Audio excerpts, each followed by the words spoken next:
hills and paths, and thus swiftly attain the state of VAJRA.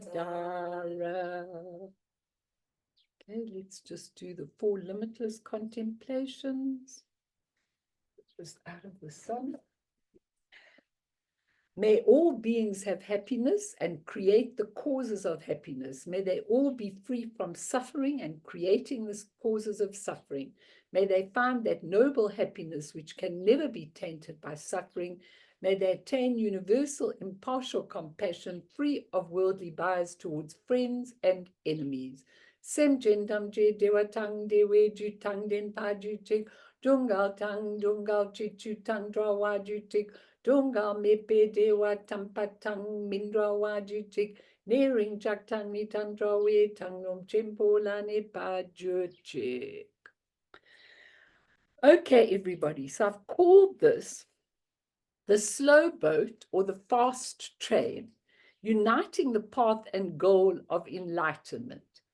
And what I want to draw from is the sharp Vajra of awareness Tantra, which is a very, very, very deep text written as a vision by Dajjam Lingpa.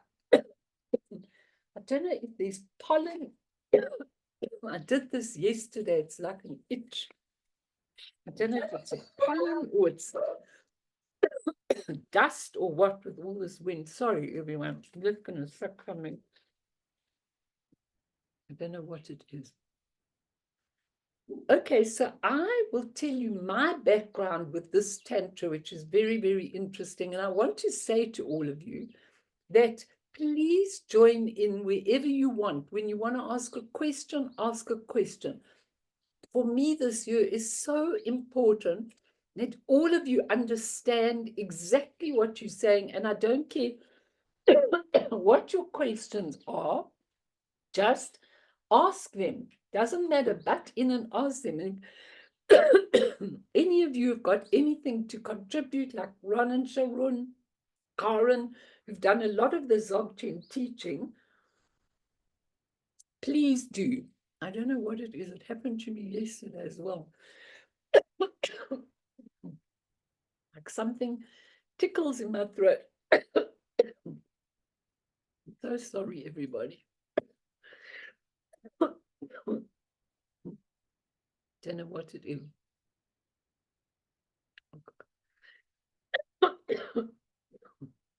Happened to me yesterday and it went on for about a half an hour. I couldn't stop it. Just try with some water.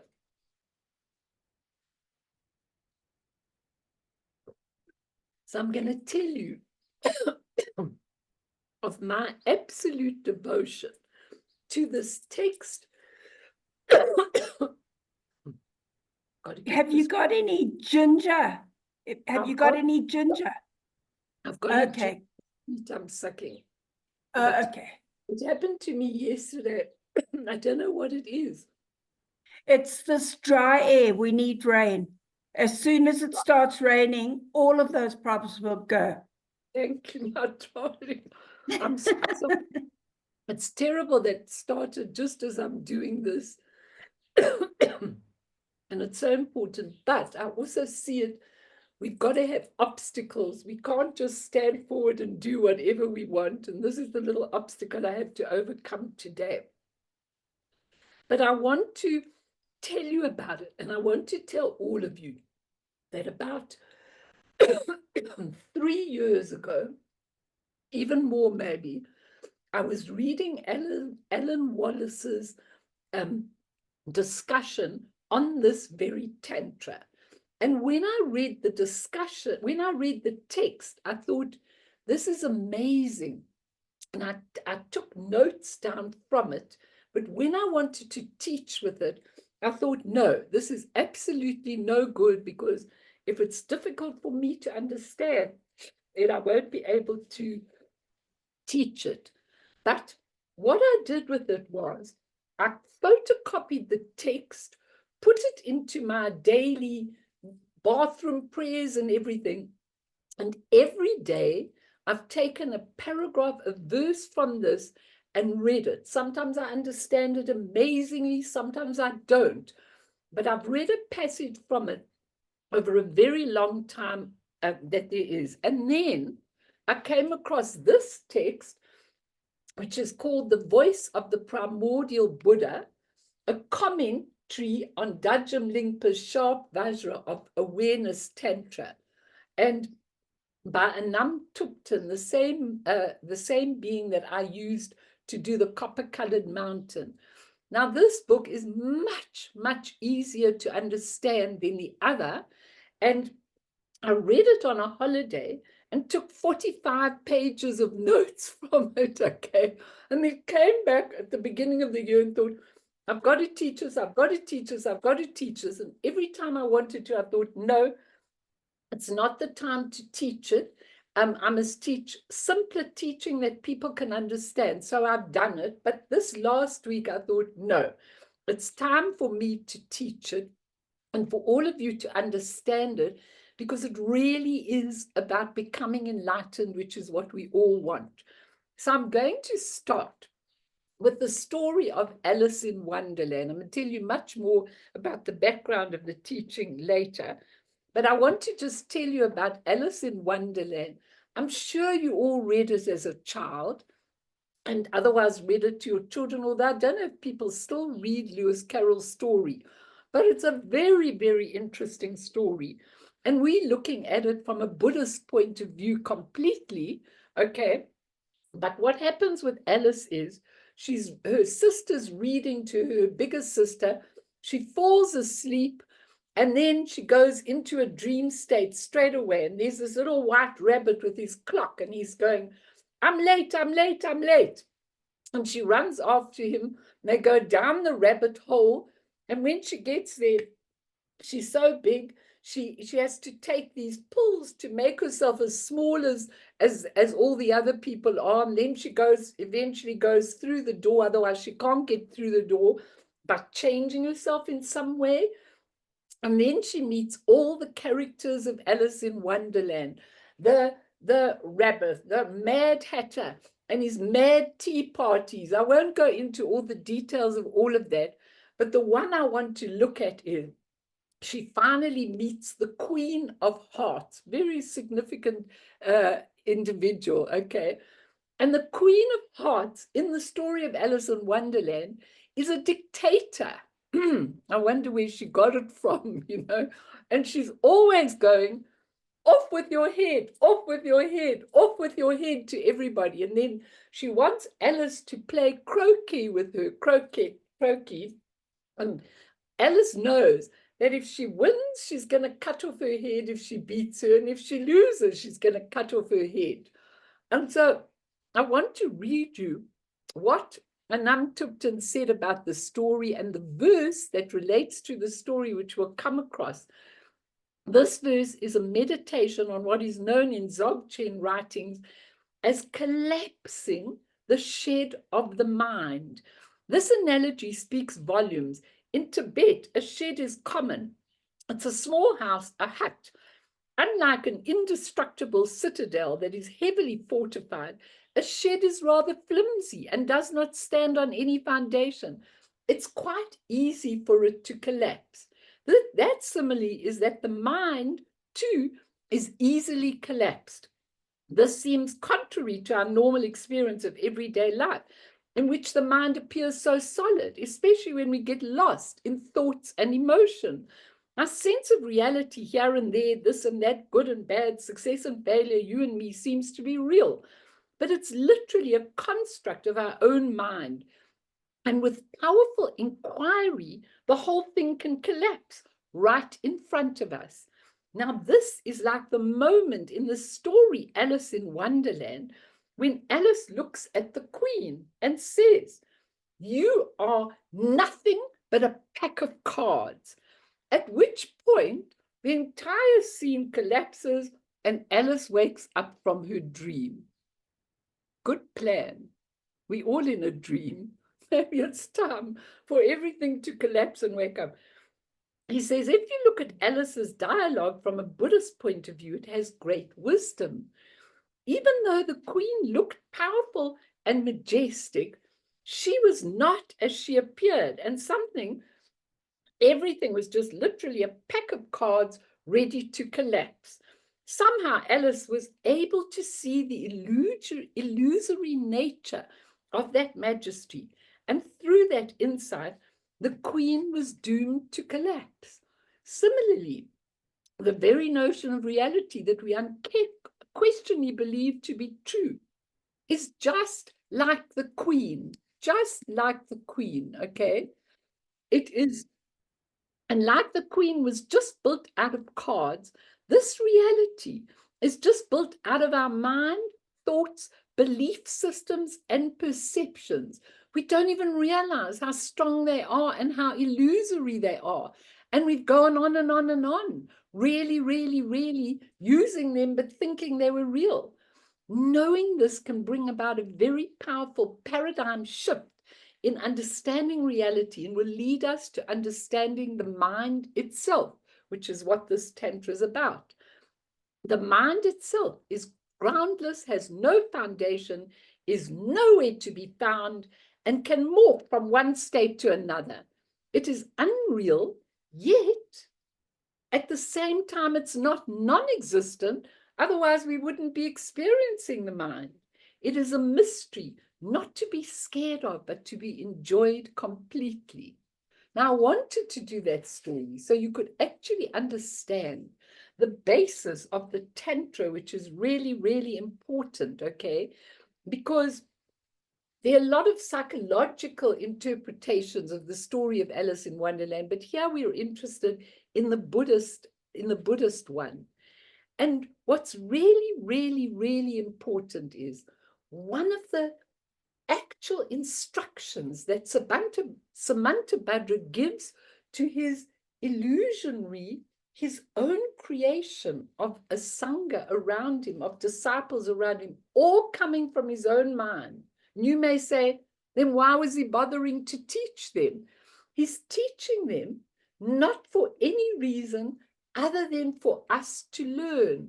So when he teaches his whole illusory crowd of beings and they ask questions and everything, we are able to get the hand down of that and listen because we have the same questions. And his instruction right from the beginning is, listen with your heart. Now, what an important instruction. We listen with our ears, we listen with our ear consciousness, we listen with our intellect, part of our mind, but we never listen with our heart.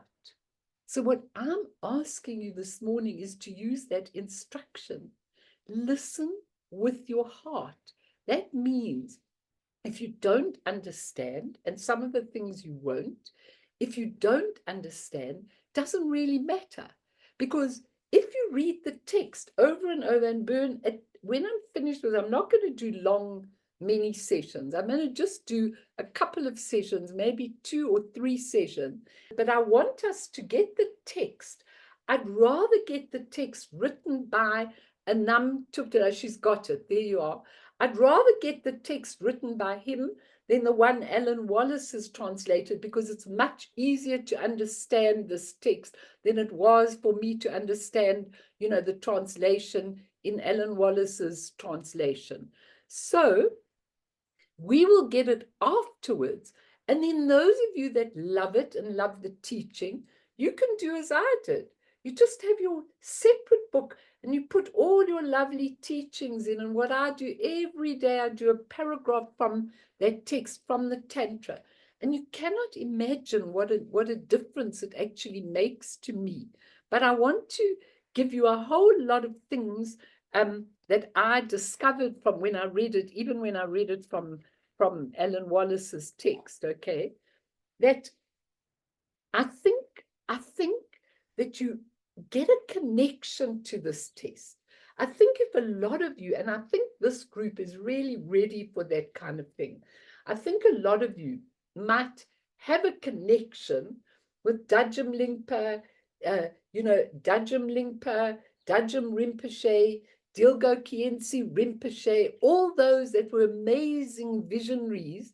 And we don't have those lamas right next door that we can go and ask questions. So actually those things are amazing, because this is the master giving us the instruction, but we have to do the work in order to understand it. So that's a very, very, and I know a lot of you are really, interested in taking yourselves a little bit deeper. And it's my real gratitude to prepare it for you to teach and try and present it in a format that you are able to do. What I had decided when I wrote the notes, this is what I wrote. I said, I'm going to take different phases of the Tantra and present them as separate sessions, not a whole lot of sessions. Anyway, needless to say, as I started to prepare, that's why I called it the slow boat or the fast train, I decided I've got to give you the beginning, even if we don't do it from the text, but I've got to give you what is very important in the beginning of the Tantra, because when you can understand that, then you can understand the slow boat or the fast train, which I talk about, which is really, really important, okay? And if we ask, I'm going to tell you the background to the whole text because it's very, very interesting. But if we look at the question, why the slow boat or the express train to enlightenment?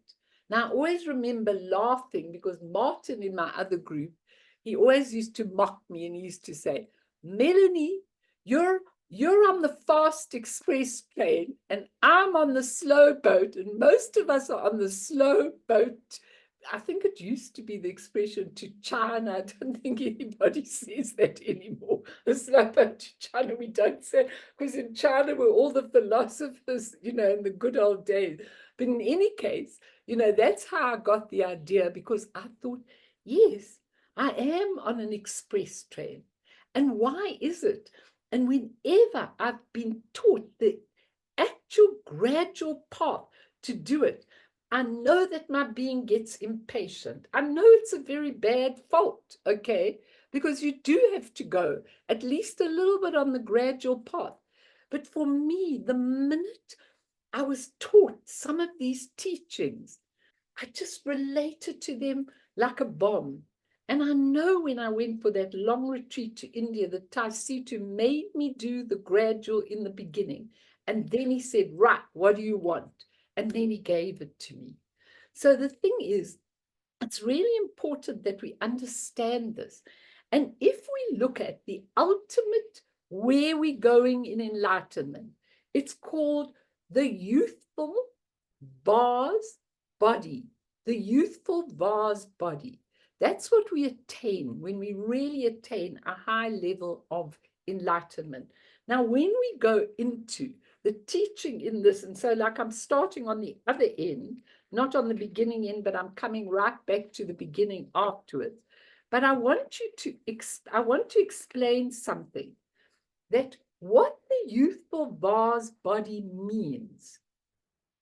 I'm going to go slowly here. It means it's the dharmakaya of the ground. And what exactly does that mean? Okay, it's always there. It's the basis of everything. The dharmakaya is the basis. I've taught this to you lots of times. The essence, the spaciousness, the openness, the potential. The dharmakaya is the essence, okay? And he says, when we say it's always there, please do not think of it in terms of time. It means it's the ground of everything, the true nature of reality. Everything that you can see, hear, touch is made of the ground, the essence, the Dharmakaya. It's a very important thing. Now, the youthful vase body, what does it mean? What are we attaining? The youthful vase body is an image of a lamp burning in a vase. So you've got this beautiful vase and you've got a lamp right in the middle of the vase, a light in it, okay? The lamp symbolizes the actual original mind, the Dharmakaya of the ground, okay? And Dzogchen says like this, when the prana or the life force, so there's always a life force, when in this vase, the life force moves, okay, as soon as the life force moves, it breaks the vase. So think of the whole vase breaking open. And then that display of your essence can then manifest itself in beautiful, radiant, rainbow light.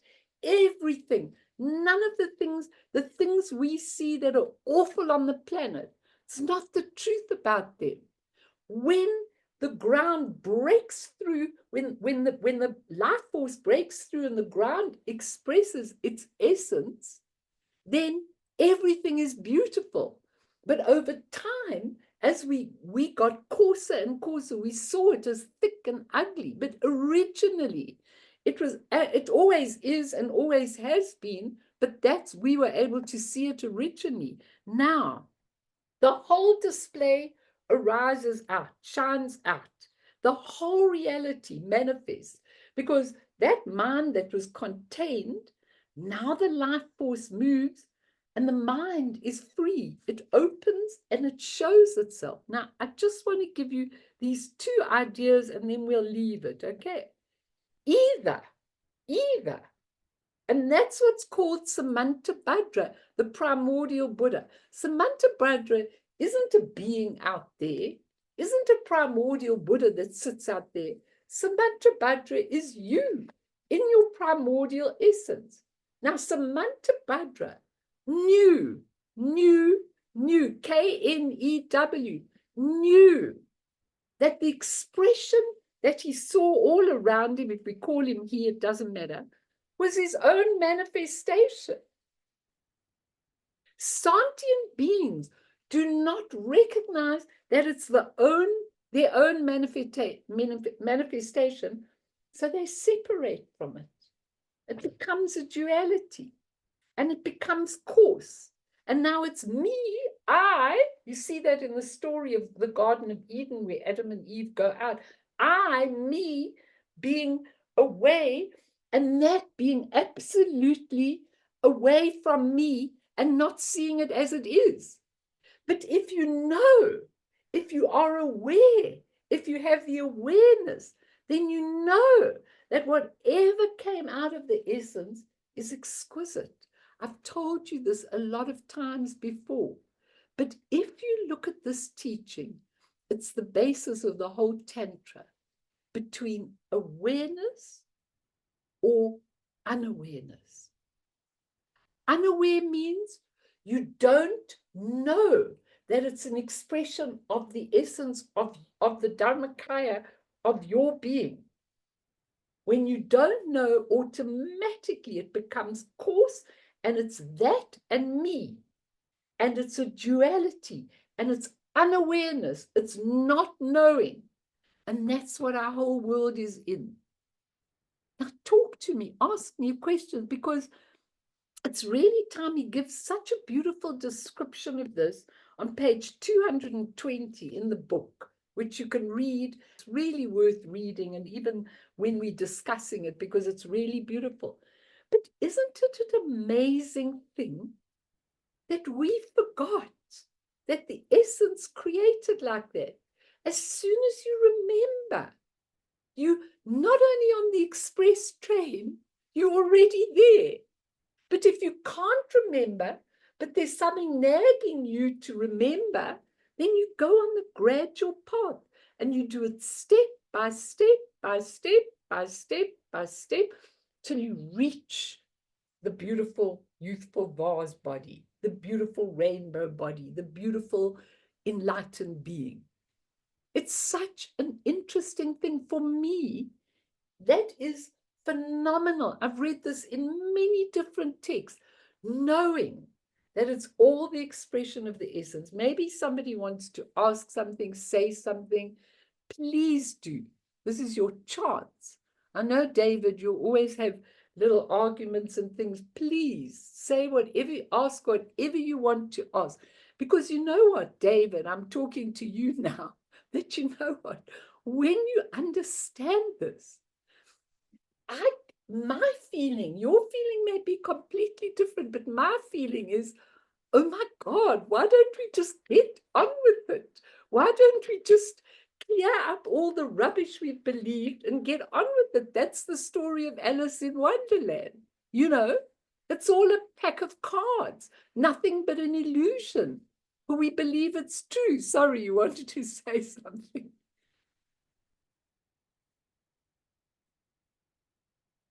Just unmute yourself. Sorry, we can't hear you. What's helped me with this concept of non-duality and not being separate from what I observe is a book by Douglas Harding called On Having No Head. And basically he talks about the fact that we don't really have a head. We have sense organs, and what we experience is us. And so I basically just try and remind myself that I don't really have a head that separates me from what I see every day. So what I observe is what I am, and the separateness is the illusion. But it's a full-time job to maintain that recognition. So when I'm looking at the sea and the sky, I can just imagine that that's all happening inside of me. It is me, in fact. But when something bad is happening, or something which I'm struggling with and it's challenging, then it's hard to maintain the realization that I'm not separate from that, and that it is my own creation, in fact. So what you're saying is 100% true. And some people need that reminder all the time, and they need to go on the journey. They need to take stop 1, stop 2, stop 3. Why? Because the journey actually clears all this illusion as you're going along. But let's say you did clear it last time. I mean, why have you got such a passionate interest in the Dharma when businessman could have really done a lot of other things with your life, which you did and gave them up, you know, to do the Dharma? Because there's something inside you that says there's got to be more than this pack of cards. There has to be more than this pack of cards. I mean, isn't that true, everybody? I mean, how much? There has to be more. I'm packing up my house. There has to be more than accumulating things and then getting rid of things. There's got to be more to life than that. Do you know what I'm trying to say? It's such a difficult thing because there's got to be more to it. There's got to be more. When I look at the news, there's got to be more to it than meets the eye. Who are these dictators? I mean, who are they? Who are they that they don't allow people to feel what they need to feel? And why do we fear them when they're nothing but a pack of cards? But we haven't got the guts to stand up to what we regard as powerful. But Alice had the guts.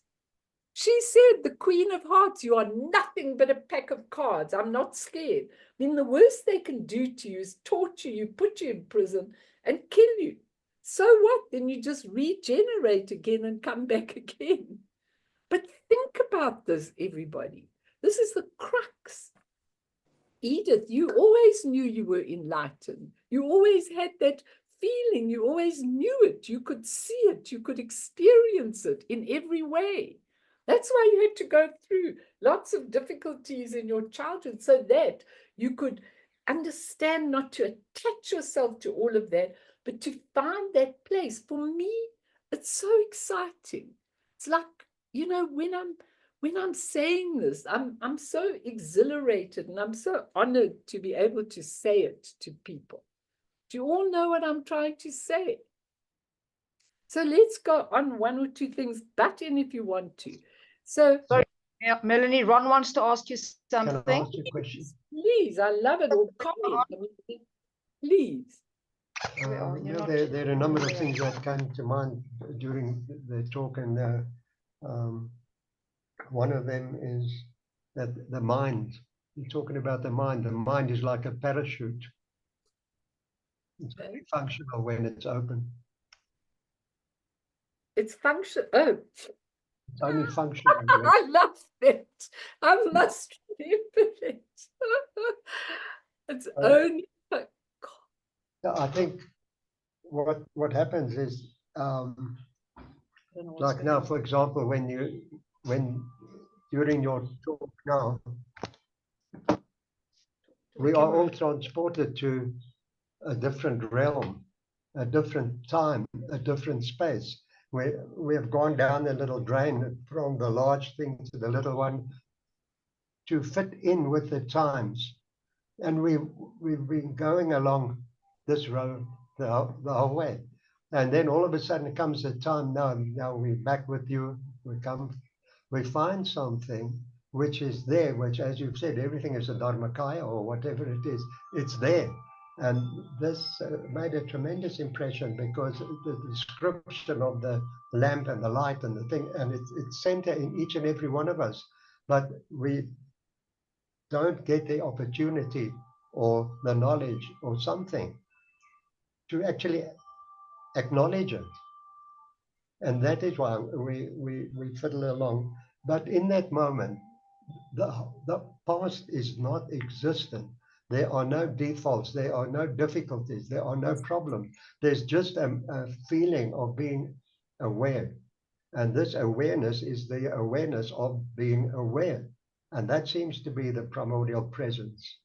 No, and So- how do we get there? Because we're already there, but you've just got to wake up where you are. That's what's so exciting about it. You don't even have to go on the journey. Most of the people here have been really exposed to a lot of Dharma teaching, not mine only, everybody's, and the lamas and all this stuff. A lot of you have been exposed and read and listened and gone on YouTubes and things like that. So it's amazing because it's so difficult in the finale to actually go, here I am. We just can't, because we can't give up all the other garbage. It's so hard to give it up. Now, you two gave up your whole lives for the Dharma, everything you could do.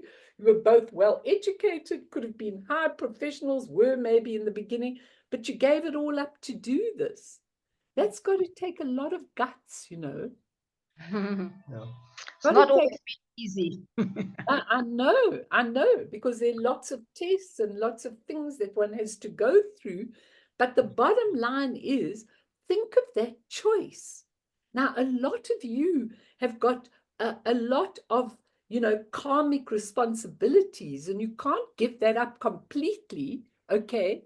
But you can still keep that state of mind in everything you are doing. Like, as I'm packing up my house, and I haven't got another one to go to at this stage, I'm thinking to myself, well, I've just got to have faith. The worst that can happen is I can go on the street and or something like that, or go and live with one of you in your houses or something like that. I mean, you have to have faith that it doesn't really matter in the end. But it's very hard when you're actually experiencing that, to do it.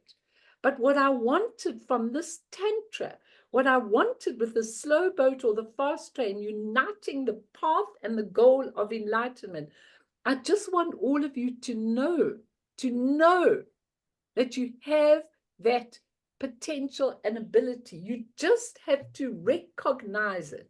And Guru Rinpoche says that if you understand it, then it is absolutely inevitable that you will recognize it and realize it in time. So that's amazing. For me, that's such a positive thing, Did you want to say something, Karen? Yes, I do, about this book. Yeah. When I first understood or knew Dharmakaya, and then I came across Samanta Bhadra and Samanta Bhadri, and I actually had to force and train myself to see them or identify with them, and then that became like a habit. And then when I read the book, straight away in the introduction, I'm going through all my notes here, but he said not to make an attachment to the Dharmakaya Buddhas. So, all of us, that youthful, vast body is in us. And then whatever, even teachings, let's say it's been broken open, and then like even teachings can close it up. Do you understand what I'm trying to say? Understand? So I so understood Dharmakaya, and then I had to almost force myself to find an archetype through the teachings, and then I got rid of it and put myself back to where I was. So that's just what I wanted to say. We do that right through our lives. We do that. Everyone here has got Buddha nature, and it's just getting back to what we have. That's all I wanted to say with me and the book. What you're saying is so important because you know why? And he says it in the book. Sometimes our attachment to the teaching, to the actual teaching, or our attachment to the figures that we call Buddhas outside of us, stops us from realizing this. I think that's what you're really saying. That in the beginning, we Samanta Bhadra, the great being. And then you go, you'll see in the beginning of the verse, he goes, homage to Samanta Bhadri. I think you give Samanta Bhadri. And he does homage, and you think, oh, he's paying homage to this great big Buddha. But you know what? He's not. He's just paying homage to waking up to Samanta Bhadri being within your own self. And that's what you're saying. And if you don't wake up, that can be an absolute hindrance on your pathway. It's almost as bad as attaching yourself to all the obstacles and all the things in our lives. It's the same thing. You don't attach to that, because once you wake up, you don't need it. The Buddha said, you make the raft, you cross the ocean, and when you get to the other side, you do not need the raft. The raft is the teaching and the practices and everything else. The practices, each and every one, and we'll come to them in a minute, are there to make you, just give you a chance to recognize this that I am saying. But let's go on. I want to mention something. Sorry, I know you want to carry on, but as soon as you said, listen to your heart, to me, that underlined everything, because as you are aware, we've been through a lot of teachings, a lot of groups, and etc., etc. And I know this morning it was, should we, shouldn't we? And I felt such a connection when I joined in here, and it was listening to my heart. Good. At a level that I can't even express in words, but I just felt, oh, I'm home. And it's something that you can't actually verbalize even. Yeah, because this group does it to me. Because yesterday I was thinking, what should I teach from this? There's so much. And I've come this morning and everything I planned has gone out of the window. It was just a security, but actually I feel so, this group is amazing. They sit and they listen, and they really go home and do things, and they text me what they're feeling and where they're going, and we've got an amazing connection. So it's wonderful that you two are here. I'm very happy. And you've got and mind is heart. Yeah. So-called mind. That's why Samanta Bhadri said, listen, and Nam Tupten says he means listen with your heart, and that's beautiful. So let's just go. And Nam Tupten says his heart filled with joy writing the book, and he belonged to a monastery in eastern Tibet where Dajjam Lingpa had lived for many years. So there was an affinity with that lineage. It grew, and it was an auspicious karmic connection. And Dajjam Lingpa, just very, very briefly, you can read up yourself, was born in 1835 to 1903. He left home, journeyed to eastern Tibet, and taught there. He returned to home, the home region, and created a GAR, G-A-R. And what's a GAR?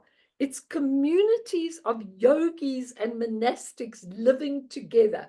When I found a GAR, goodbye, all of you. I'm going, okay. I'm definitely going At least, let me find a God. But anyway, it was said he had no human gurus. He received the wisdom teachings from visions, from Chenrezi, Manjushri, Padmasambhava, Yeshe Togul, and Longchenpa. And as Karen has said, those weren't real beings. Those were the beings within him that could give him these beautiful visions. And today, his living descendants carry his lineage. He was one of the most important Tertons. Okay, he was one of the most important, original and visionary. Awakening didn't come from traditional Buddhist training. Just interesting. The Buddhism masters gave him teachings, and at some point he started writing them down, then took time for his authenticity to be accepted. So first, people were skeptical of him, as they always were in Tibet when they first came forward. But then everyone came to him for teaching, and he was regarded as the greatest Dzogchen master of the Nyingma tradition.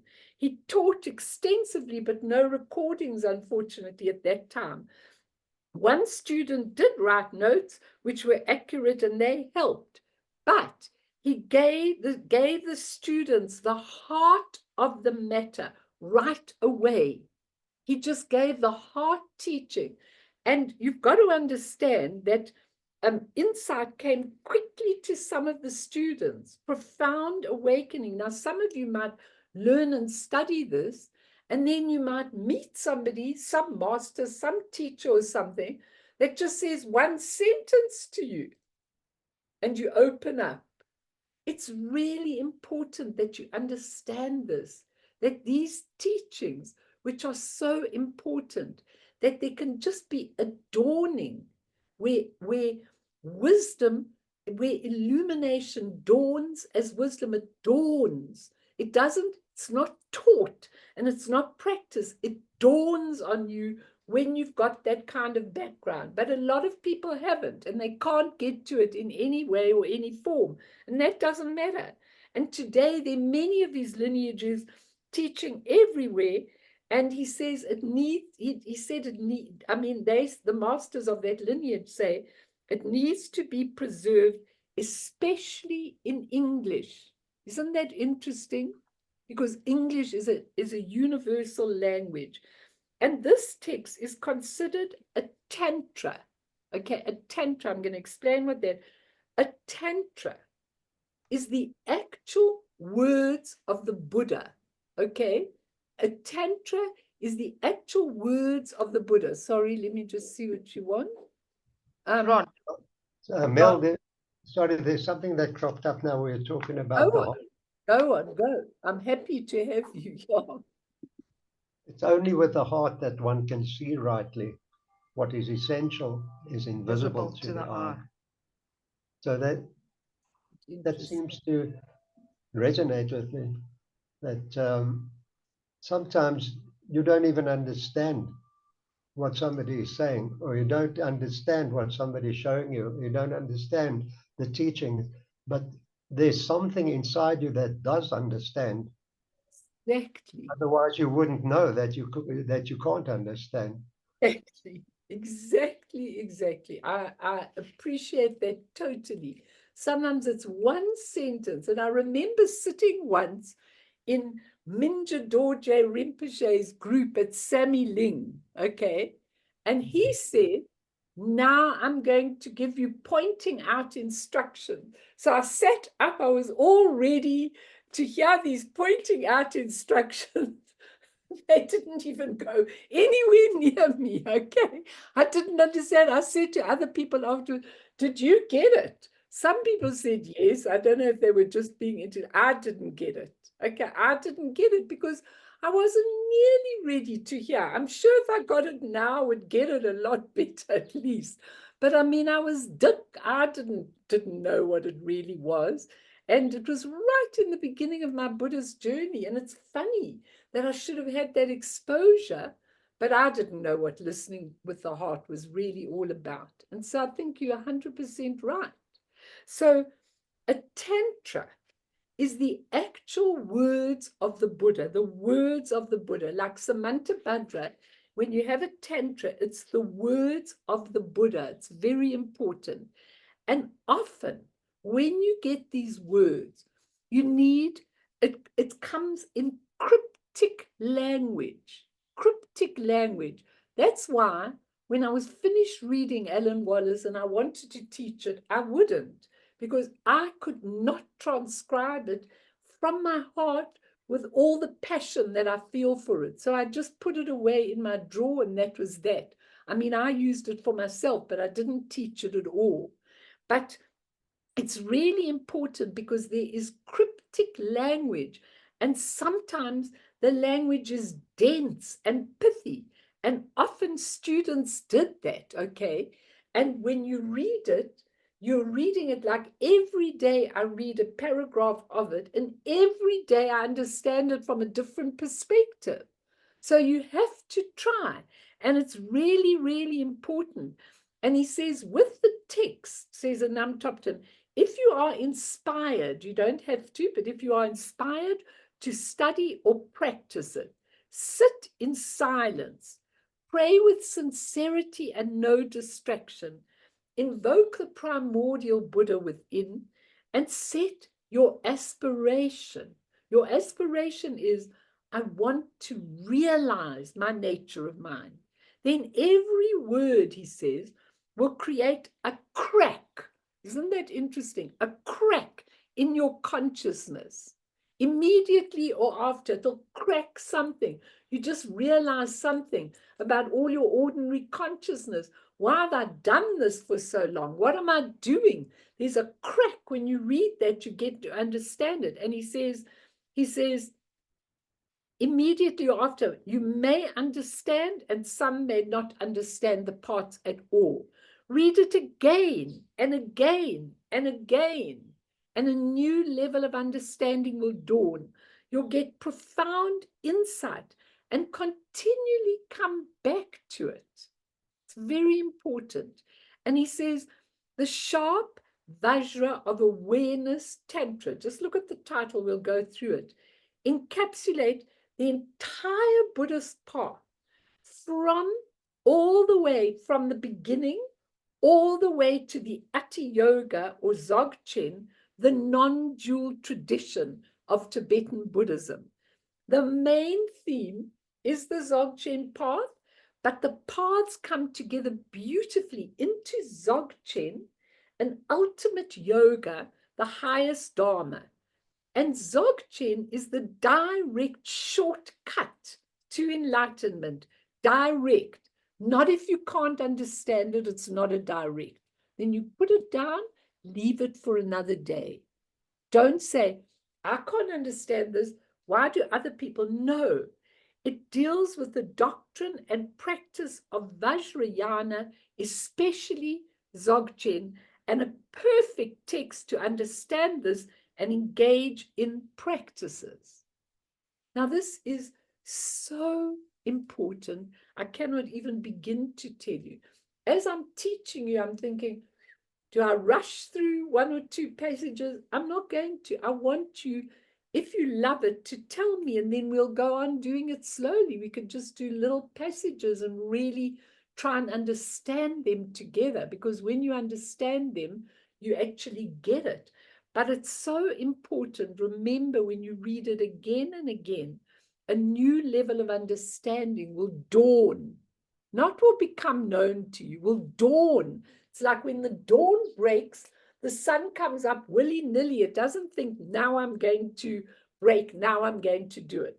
So just to give you a little rest, we'll just do 2 little stories, and then we'll do a little meditation, and then we'll go on starting on the title and the verse. So this is my one story.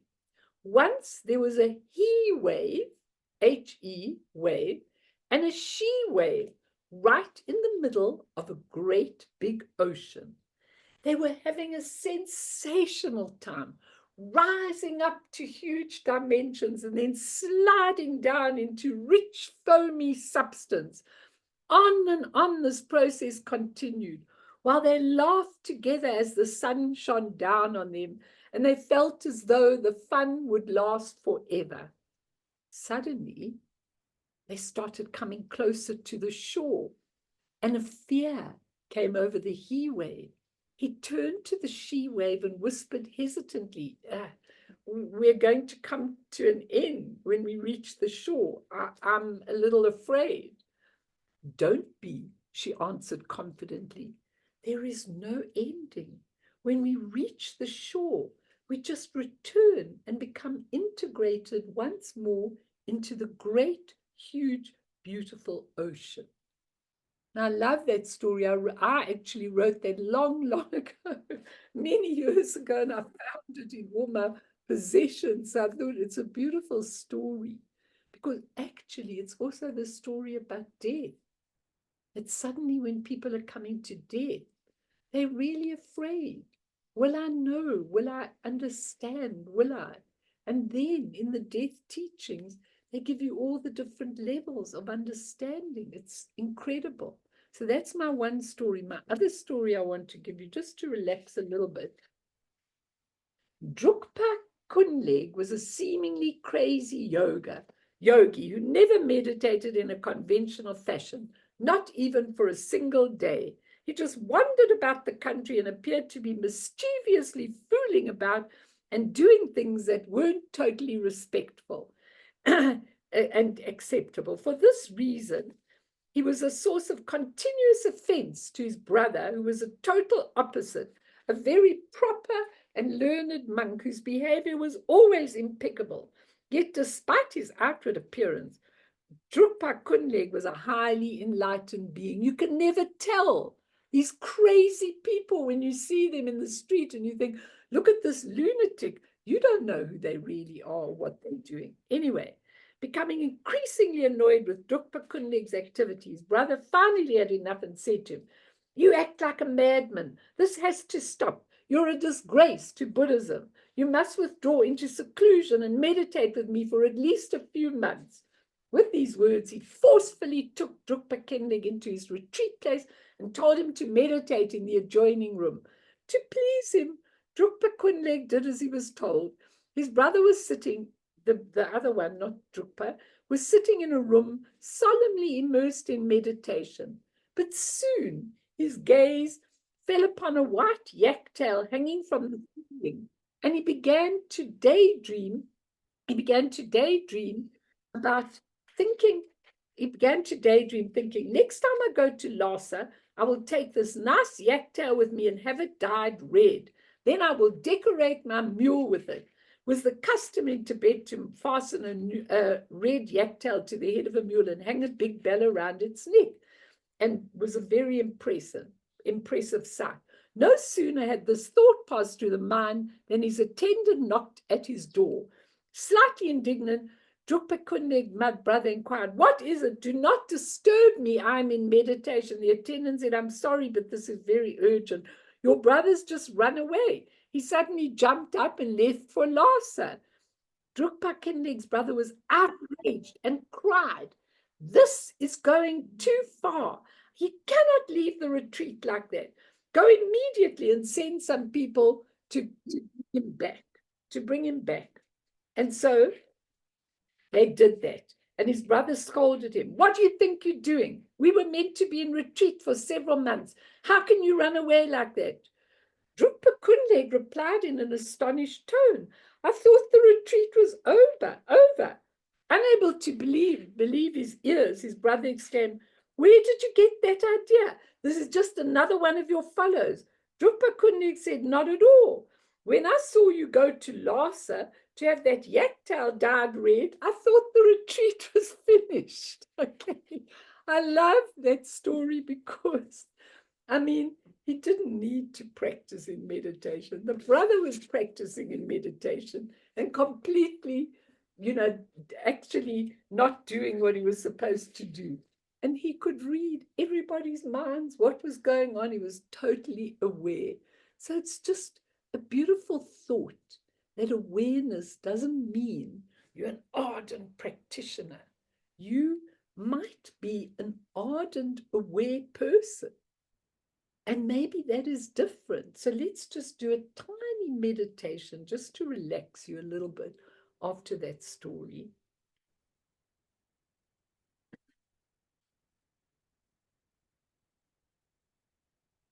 So I want you to see yourself like the he and she wave, part of the ocean of your great, huge, expansive mind. It's actually dark blue in color if you are able to see it. And some of you might catch a glimpse of that beautiful, vivid blue color that is in your Dharmakaya.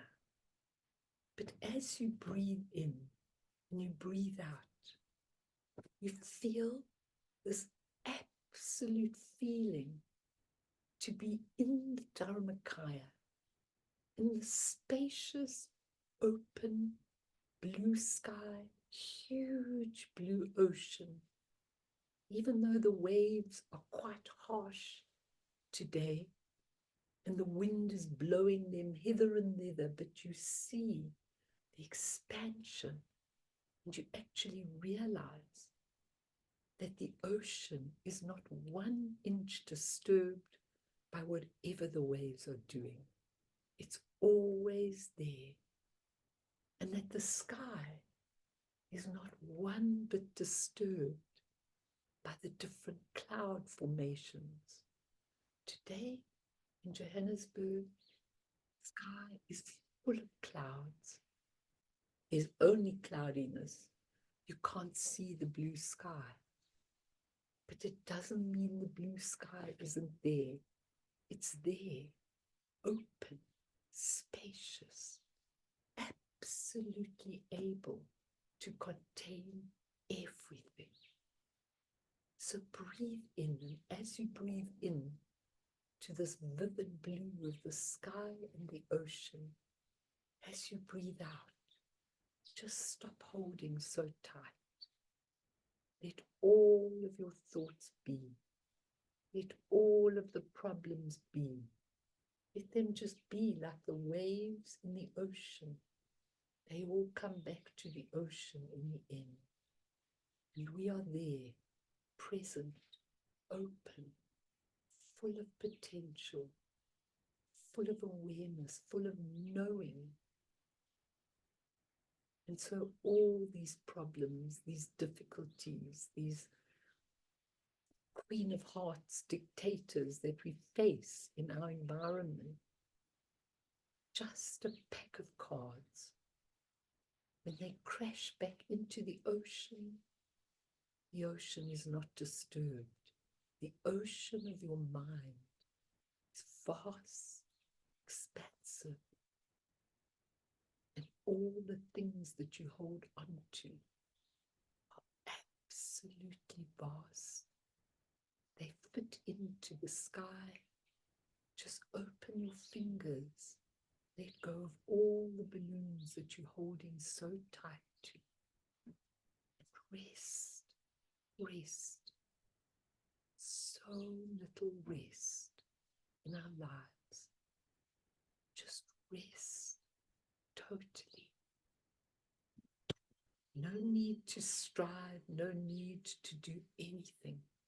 Just totally rest in this beautiful, expansive nature.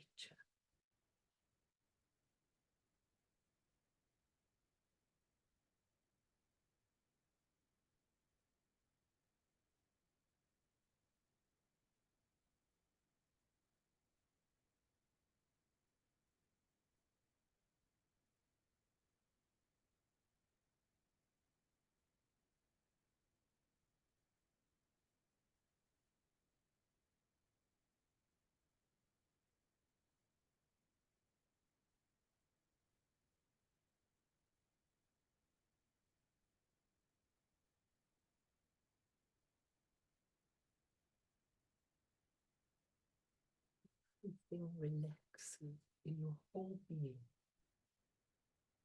No striving, no attainment, nothing to do, nowhere to go in this moment. Whatever you've got to go to after this, just be totally here. When you rest and surrender in your nature of mind, everything sorts itself out of its own accord. Nothing to do, nothing to pursue, just to be right there in this moment, in the pure blue nature of the Dharmakaya.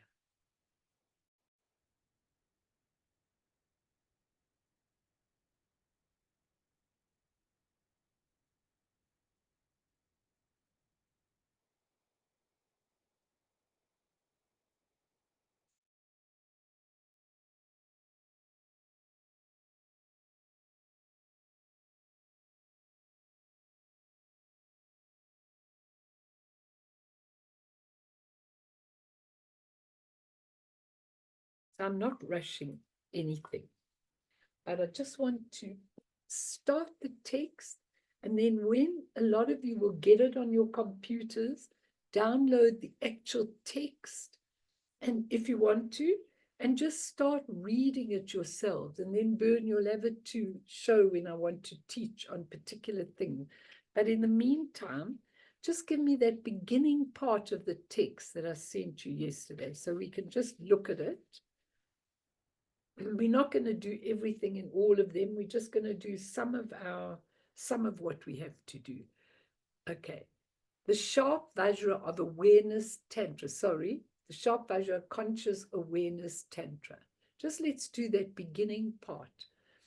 From the wisdom web of sacred vision, say it with me, the original purity, the expanse of Samanta Badri, spontaneous presence, the treasury of the great completion, the sharp VAJRA of awareness Tantra, the quintessence of the great secret mantra, to the supreme Lord of all enlightened families and mandalas, Buddha nature, I pay homage with undying devotion. Okay, now we're going to just look at that, okay? Thanks, Bern. So, in the Tibetan tradition, it's very important. The title is very important. The window for the teaching to be summarized for some title gives the entire knowledge of the text. It's very important. And this text, he says, the whole verse for the title is very unique. He says, there's an honorific term to venerable beings. So you always paying homage to venerable beings, but these beings are not outside you. They're right inside you, which is so interesting because they're not outside you in any way. Okay, he says, then people feel alive and full of blessings, and you have a devotion and a reverence because this being, Dajjam Lingpa, he got this out of visions. And so he was able to write it. There's never a mistake in the text, not like our writing, where we make so many mistakes. It's just as it needs to be for anyone that's got heart and devotion and reverence. And Tibetans also feel that a text is like a vessel through which to hear the voice of the past spiritual luminaries. So, for example, when you're listening to a text or a sutra, you know, when you read a sutra, you feel the place of where the Buddha taught. You directly hear the voice, because remember, this is VAJRA speech. VAJRA speech. You know, when the Buddha stood up, he would teach to millions of people, no microphone, and everybody heard in their own language, because we only have limited speech. I'm looking at you and I'm thinking, how can I bring this? He never thought like that. The speech just happens through him in the most unbelievable way, okay? And you feel it.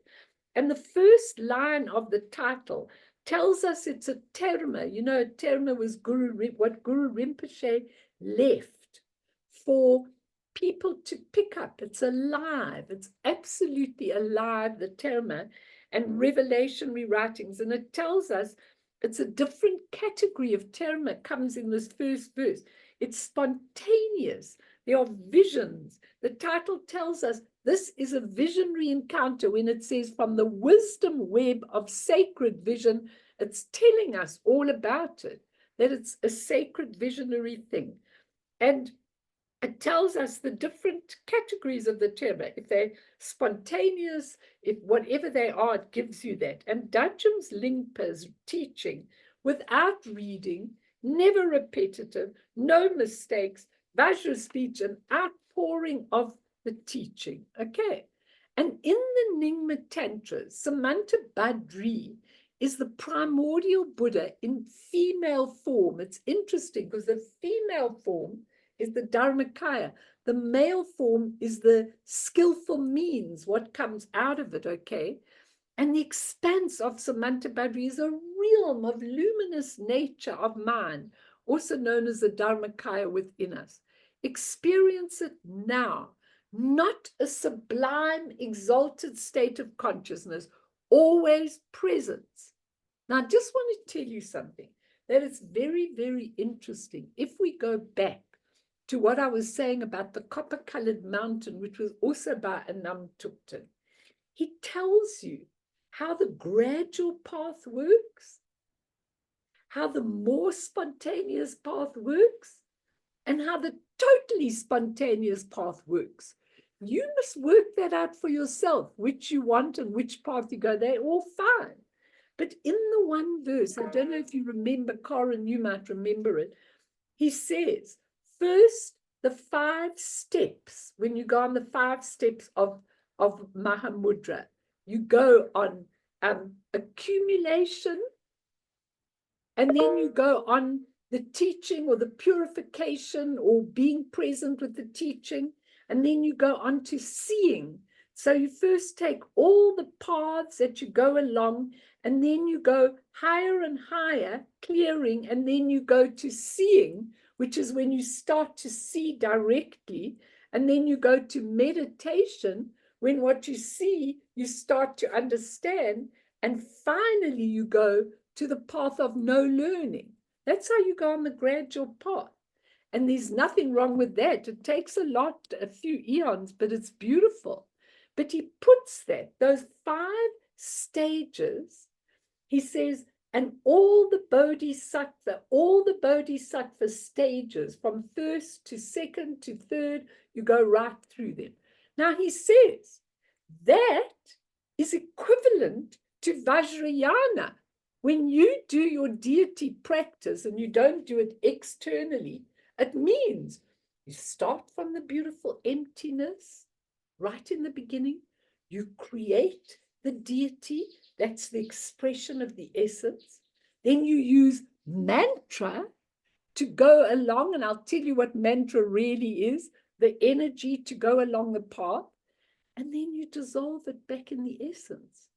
Now, if you look at the gradual stage, he says, into the stage of Vajrayana, where you do creation, mantra recitation, and dissolution, that brings it much quicker.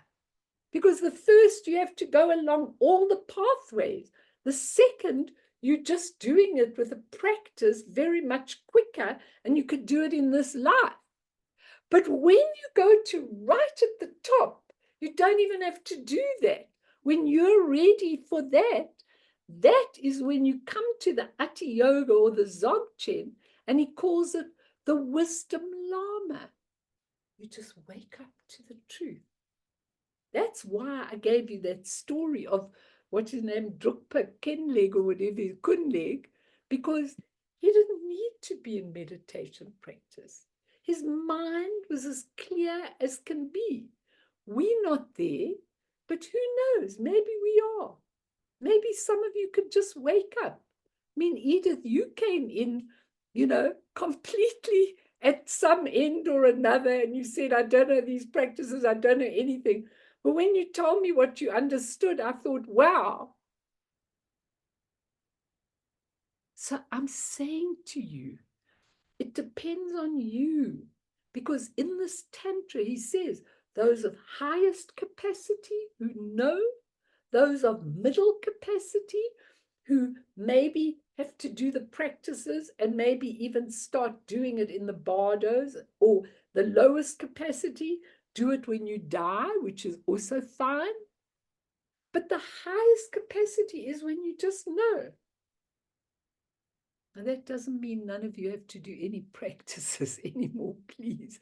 I still do the practices, all of them, all the time, because I haven't woken up like that.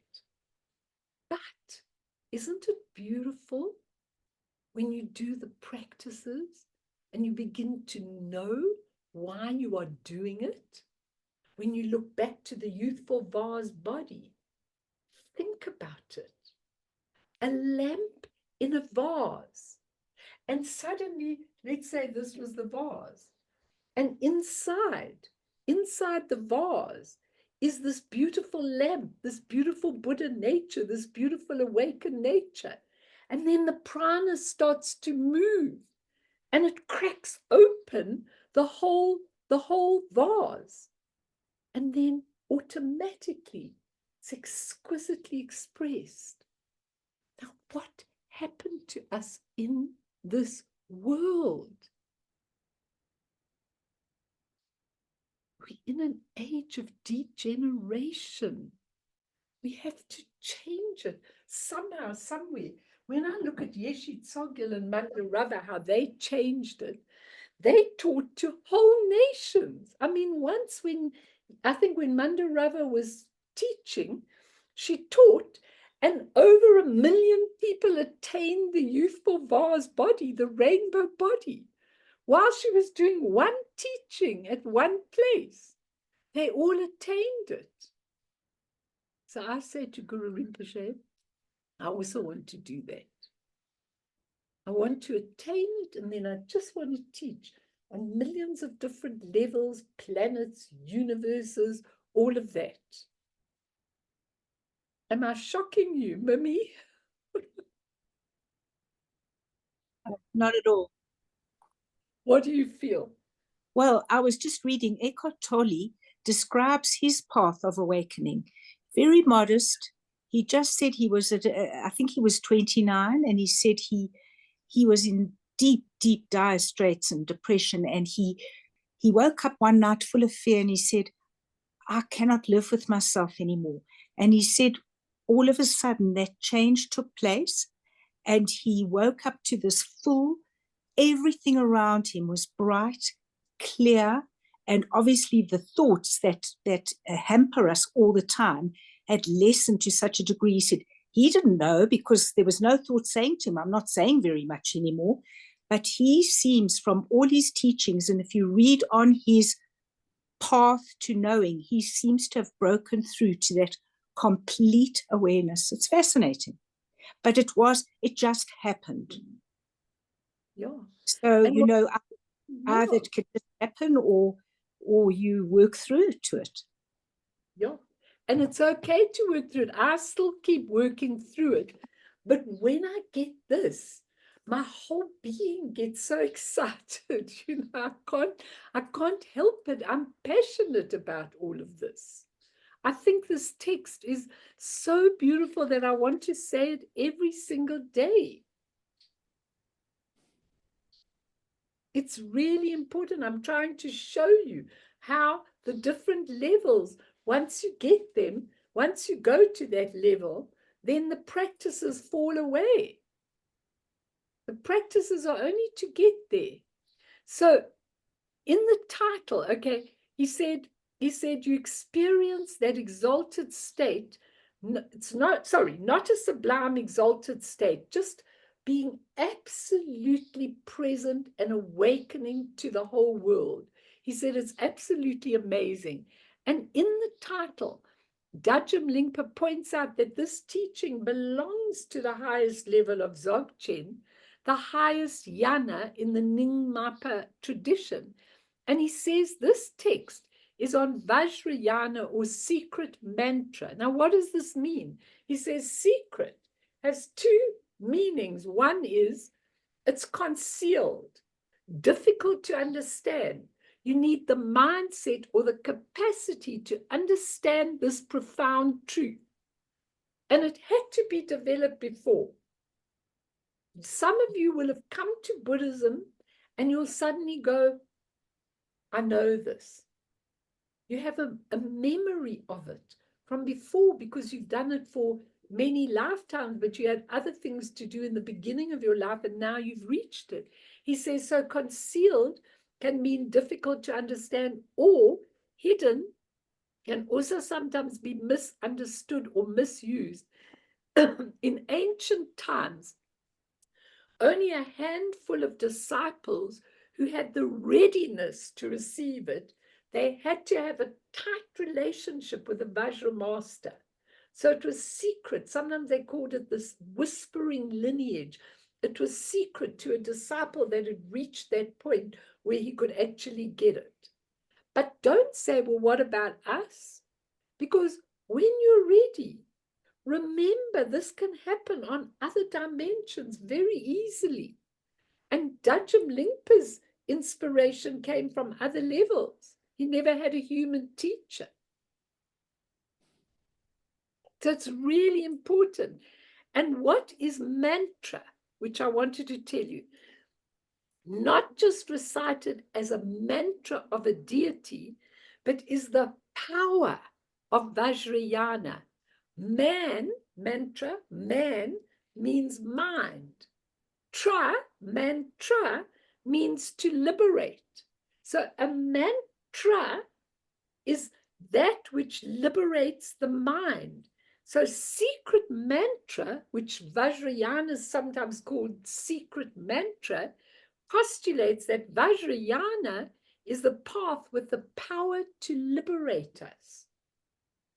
So I must just tell you that one day I was giving a retreat at Kensington long time ago. And I don't even know what I was doing. I think I was doing it on dreams or something like that. There were a lot of people in attendance, and in walked the Dalai Lama's assistant. Or his representative in South Africa. So I asked him at the beginning, like, what are you doing here? I'm going to teach these people. And he said, no, I'm very, very interested to be here and hear what kind of teaching you're giving. What did my mind say the minute he came in? I thought, oi, okay, here I am. I hope I've done a good enough. That's such a lot of rubbish. Somebody walks in that knows more than you. It's so beautiful because they can interrupt and add to you. Doesn't mean you're not doing your best. Anyway, at tea time, what happened? He was very fascinating. He stayed the whole afternoon retreat. At tea time, I just happened to walk in and overhear him in a conversation with one of the people that were at my retreat. So I heard this guy asking him, so tell me, what is a mantra? So I heard this answer. He said, you see, if you've grown up as I have with using mantras, you will realize that the explanation of what you've asked me is absolutely vast. Okay, so a mantra sometimes has got a normal meaning, like if you go Om Mani Padme Hum, it's hail jewel in the lotus. Do we really know what jewel in the lotus means? We explain it, a lotus grows in mud, what is it and everything, but actually it's got power, which Lama Yeshe showed me when he made those dogs, when he tamed those dogs with the mantra. It's the power. So when you look at the Vajrayana and you think, if you start correctly in absolute space and emptiness, and then you create yourself as a deity. I've never been able to create myself with all the details of the deity. It's just not my style. If you can, I fully admire you, because each aspect of the deity is a part of us that's very important. And then you do the mantra recitation, and usually it goes round like that, offering and then taking and then bringing back to beings, and we don't even know what it does, but it's very powerful. And so when you do Vajrayana, he says the secret mantra mantra postulates that Vajrayana is a path with the power to liberate us, which is so interesting. When you get to the meaning, the tangible meaning is not important. It's the feeling that you get, the heart, as you say the mantra and as you give it. Like really, where's Evie? She's still there. Evelyn discovered the Medicine Buddha mantra. Okay, she discovered it not so long ago. I'd been using it for years and telling her for years, but she discovered the Medicine Buddha mantra. Do you know what happened to her? All of that, she started saying it, just a short version and using the mantra. And then what happened was all of the sick people in her family started coming to her. So she goes to me, I don't know why, Melanie. I don't know why. I said, I do. Because you're saying the Medicine Buddha mantra with your heart. And because of that, people who are in dire straits or not well in their minds are finding their way to you. Now just do it exactly. She said, what do I say? I said, just do it in exactly the same way. They all came and said to her, will you please do the Medicine Buddha for me? Will you please do the mantra for me? Do you remember, Eve? And so she did. And so they all felt it and they all got what they needed from it. Mantras are so vital. I just want you with your hearts to realize the privilege of what we've got learning all of this. So let me end so none of you are late, because some of you have rushed. And then what we're going to do is a little more on the Tantra. I was going to go ahead to a verse, but I'm going to just teach you a little bit on the way of what a Namtaptan does about this Tantra. But just tell me before I end, is this okay for you? Do you enjoy this? Is this giving you something important to you? Okay, if not, then please text me. And if yes, and you get the text by downloading it, then just ask me anything that you want to know or something that resonates with you or something with the greatest of pleasure. I don't want to just teach realms of realms, but I think a Namtuptan really gives it so beautifully. And I will take it and put it into my words and then help you to really understand it. Just read and see what it is. It's such an amazing thing when you read it. And then I'm going to teach it and give you, but I won't teach it over many weeks. I'll just teach a few. Okay. And Tatiana, you should find this very easy because if you understood the copper-colored mountain, you'll understand this perfectly. Okay. For sure. She found me via the copper-colored mountain. So it's amazing, you know. If you could understand that, you will understand this. And use it, everybody, as a beautiful text. Just wake up in the morning. How I do it is I photocopy everything on a page like that, and then I just put it into those plastic sheets. Then when I'm in the bathroom, I'm just turning over and reading all the time. So I'm not even taking extra time. It's just really important. Okay, everybody, let's dedicate. And then I'll wait afterwards if anyone wants to ask or say anything with pleasure. But let's really dedicate the conscious awareness to all sentient beings everywhere, the ones that are in wars, the ones that are in hell realms, the ones that are really having a most terrible, terrible time. And I want to tell all of you that Fiona rewrote the English, and I love it. And so this is what she wrote.